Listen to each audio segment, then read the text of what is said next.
Hey, I'm Devin, and I'm here at the rock climbing gym. I love hearing the click of a harness as I get locked in and ready for a climb. Rock climbing's kind of like a puzzle. When you look up at the wall, you have to find just the right way to conquer it. Honestly, sometimes it feels impossible, and I worry I'm not strong enough to make it all the way to the top. Rock climbing isn't the only time I feel this way. Arguments with friends, starting something new, or even just getting through the day can sometimes feel impossible. There are times I'm not strong enough to get through a situation on my own.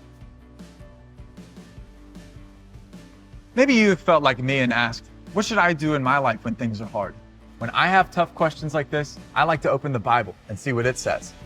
The Bible is God's true message to us about himself. Let's read about a man named Joshua and God's people, the Israelites, and how they faced an impossible task. God had promised the Israelites a land of their own, but there was a problem. People were already living there. Let's see what happened when the people of Israel faced this impossible problem. Joshua and the Battle of Jericho. Joshua was the leader of the Israelites, God's people. God told Joshua to bring his people across the Jordan River to get to the land that God promised to give them. God said, "No one will be able to stand against you as long as you live. I will be with you wherever you go. I will not leave you."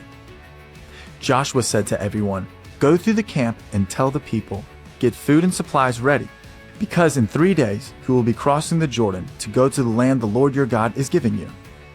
Joshua sent 2 men to go and scout the city that God had promised them, called Jericho. The 2 men snuck into the city, but they did not want to be seen. They met a woman named Rahab who offered to hide them from the king. Rahab said, "I have heard the stories of your God. He is the true God. When you come to take the land and live in it, will you keep my family safe?"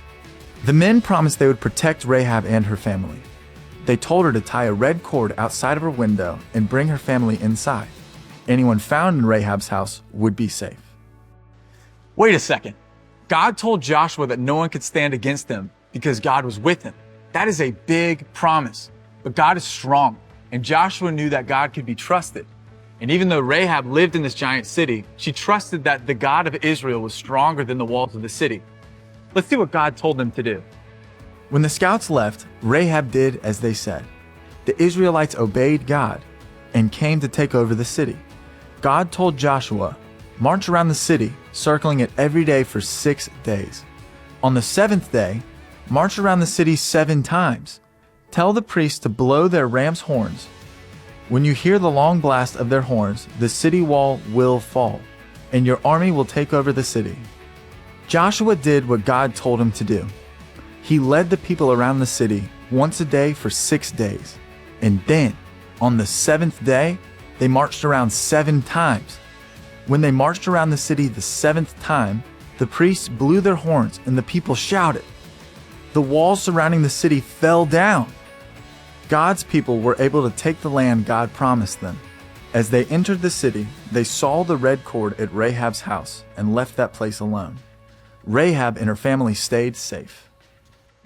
That was amazing. God showed his strength in an amazing way by tearing down the walls of the city. Looking up at the walls of Jericho, Joshua and the people of Israel probably felt pretty weak. I mean, there was no way to climb that wall. I wonder what it was like to get a message saying to walk around a city for 7 days. They probably weren't expecting God to ask them to do that. But because they trusted God, he led them to victory against Jericho. You know, there are going to be times when we feel weak too. And I don't just mean with climbing a rock wall.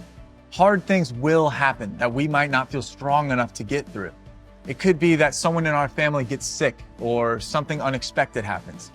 In those times, we can be secure knowing that God is in control. Even when we feel weak, God is strong and can always be trusted. God showed his strength and love for us when he sent his son Jesus to take the punishment we deserve for our sins. Sin is choosing to do what we think is best instead of following what God says is best. And we aren't strong enough to beat sin on our own.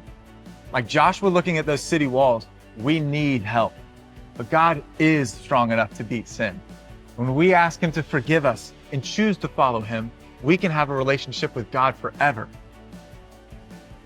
So next time you're going through something hard and it feels like it's impossible, you can remember that the impossible for us is possible for God. and you can lock in and know that He is strong when you are weak. All right, I'm gonna go grab my harness and see if I can take on this wall. Hopefully it won't be me falling down. I'll see ya.